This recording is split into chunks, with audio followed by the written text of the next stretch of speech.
press conference.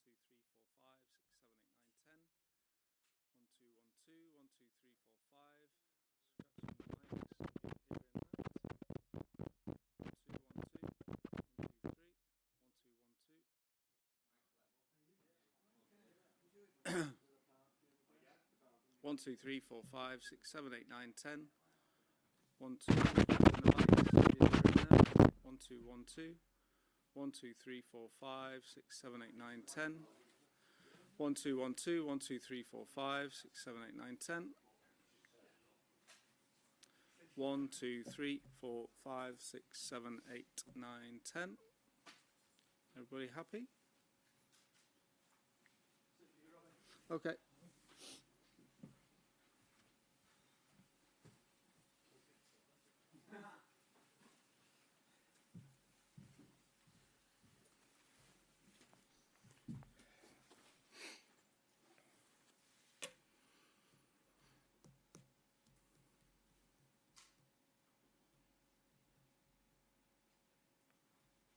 One, 2, 3, 4, 5, 6, 7, 8, 9, 10. 1, 2, 3, 4, 5, 6, 7, 8, 9, 10.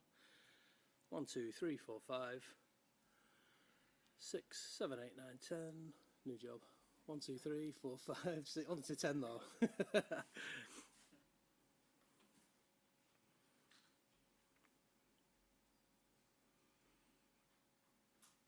1, 2, 3. Happy, Rob? Yeah. Steve?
It's just pucks. They're called pucks. All right. Okay.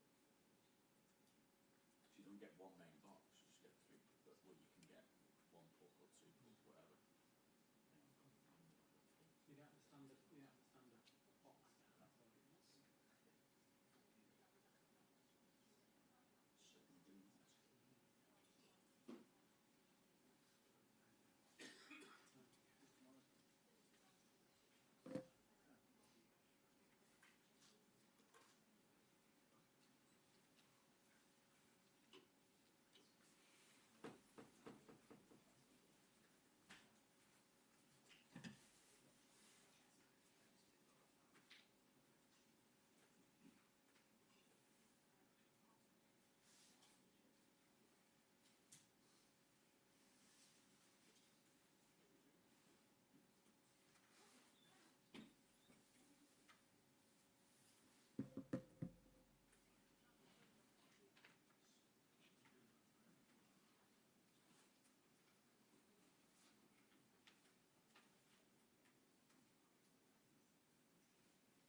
thought it was somewhere deep down in your pocket.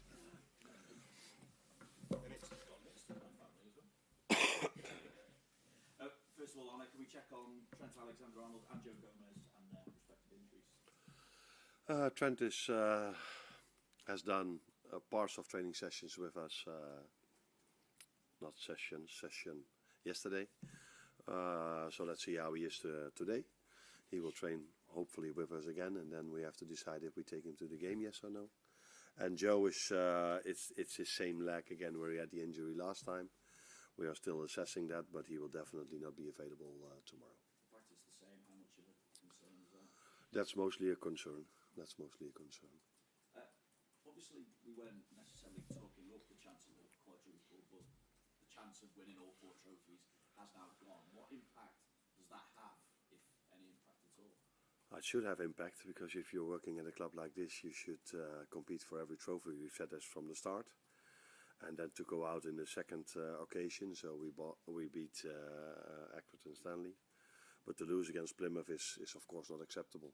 And so as a team, and I think our fans as well are disappointed by that result. And yeah, now we have to show a different side of us tomorrow, because it wasn't only the result, the performance was far from what Liverpool standards are as well. Both Liverpool and Everton are tied on 41 Merseyside derby victories at Goodison Park. With that in mind as well, what consideration do you also have to give to it being the last ever Merseyside derby at Goodison Park? Sorry? I just wonder what consideration you have to give to it being the last ever Merseyside derby at Goodison Park as well, because there'll be a lot of emotion, certainly from an Evertonian perspective, behind that, and maybe that can impact the atmosphere on the night as well. Yeah, I think it's an extra reason why the atmosphere will probably will be even better than all the occasions before. But I haven't been to one, but people tell me at Goodison Park as at Anfield, but it's always a fantastic atmosphere. Home supporters are there to support their team, and the away fans are mostly loud as well. So it's probably going to be a fantastic atmosphere, and that's always. That's never easy to play against, because every single time they cross the halfway line or they get a corner kick or whatever happens, the fans will cheer for that, and then you have to be mentally really strong as an away team to resist all that, the complete atmosphere, and you still have to be focused on what you have to do, defending the corner kick, defending the set piece, and when you have the ball, be as calm as you can in this fantastic atmosphere. But it's not the first time for these players that they are playing in atmospheres like this. So I hope that they can focus on what they have to do. But it's not only tactical, you also have to stand up to those emotions. But because I've noticed that also in the Plymouth game, that the intensity of the tackles, how aggressive they were, that was a quality of their players, but it was definitely also because of the emotions in the stadium. So we have to be up for that. And I've seen the game of last season, for example, and I think we were quite ready, because after 10 minutes the referee blew his whistle 11 times and 10 times in favor of Everton. So the Liverpool players were ready to compete, but every time they touched him it was a free kick. So I assume our players are ready for another battle tomorrow, for the simple reason that they've been ready for the whole season, and many of them are experienced for this tie. Because of that atmosphere, how important is keeping a cool head in a situation like this for the players? Yeah, cool head, but not cool legs. So every time you play against a team that wants to fight with you, and that's almost every time we play against any opponent, but maybe this one even more, you have to be ready for that. So you have to run just as much, you have to be just as intense in tackles. Not going across the line, but be cool enough to play a good and firm tackle. And that's where it starts with. And then 9 out of 10 times, after 10, 15, 20 minutes, a game settles down a bit, and then you can start to think even more about playing football.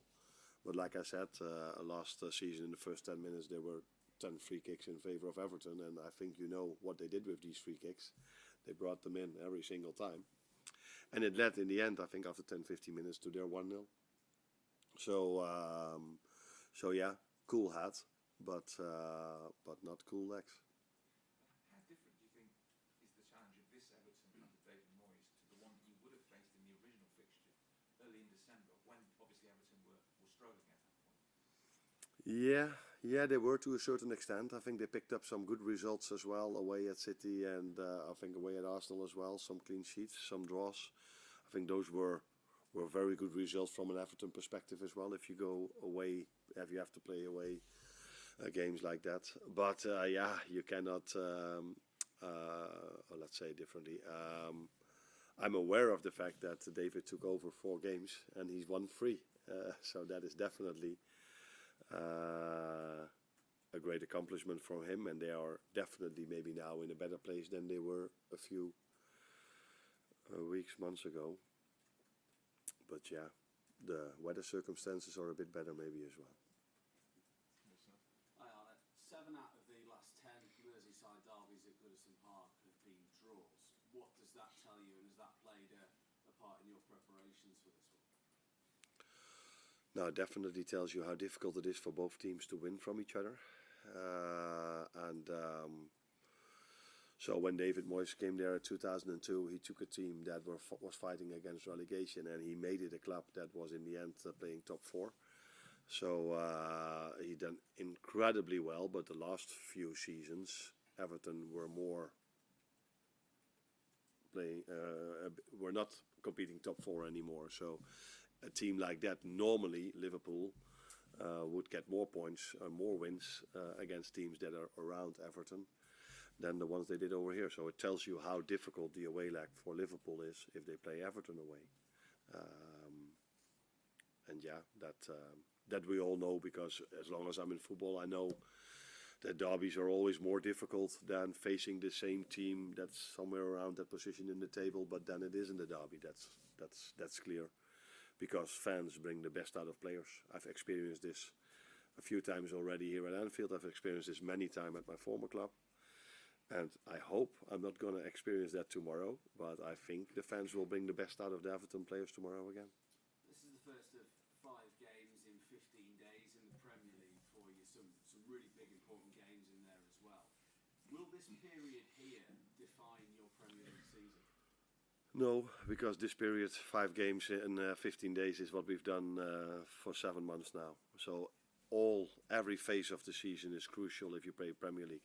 This is the hardest league to win, because there are so many teams that can win this league, and there are so many teams that are able to win 10-15 games in a row. So you cannot slow down, or you cannot have a few games that you are not on top of your game, because then all of a sudden another team catches you up. That's what the Premier League is. That's why it's such an exciting league and such a beautiful league to work in, and for the fans, that's why the whole world is looking at us. For that reason, in my opinion, Arsenal last season, after they went to Qatar, I think they won the first 8 games and only lost 2 of the last 15 or 17. But still, City were able to win the league because they probably win every single game. I don't know exactly, but so yeah, that's the league we are in. So the upcoming 5 were important, but after that, the 9 afterwards are important. But the first, how many games did we play? 23, something like this, 24, has been just as important. Obviously, no one wants to get knocked out of the cup competition, but does the one positive be that it frees up a bit of space to be able to manage the workload for the 2 competitions and 1 final you've got left?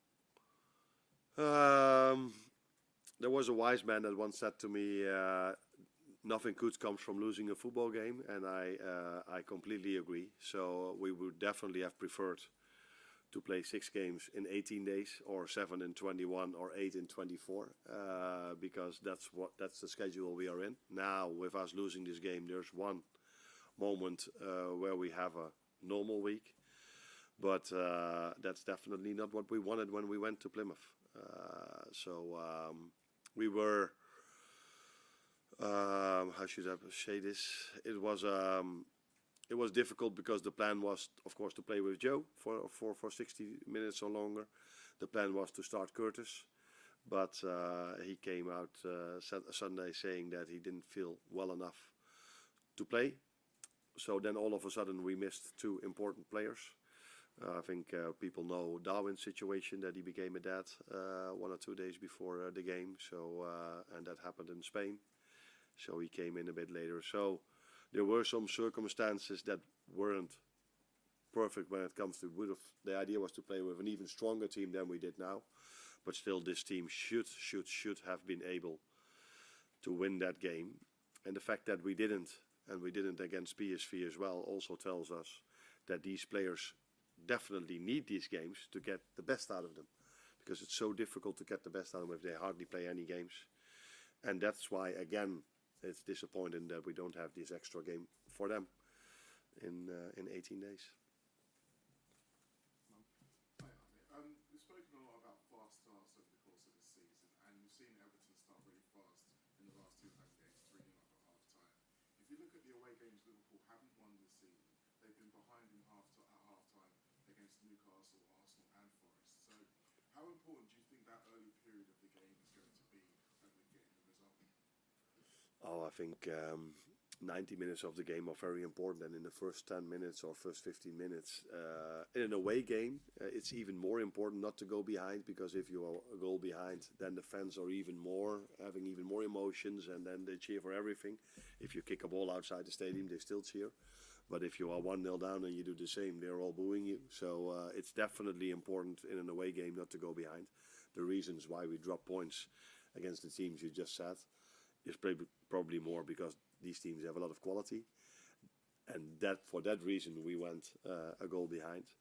Then it has to do with us starting not so well, because I said it before, but at Forest, the 4 or 5 minutes we started really well, but one counter attack led to their goal. Yeah. So yes, it's important in a away game to control the emotions of the crowd, and the worst thing you can do is come a goal behind, because then the emotions will be there for as long as till the moment you have a 2-goal lead, but till then the emotions will be very positive for the home team. So yeah, that's why being focused and concentrated in a away game is even more important than in a home game.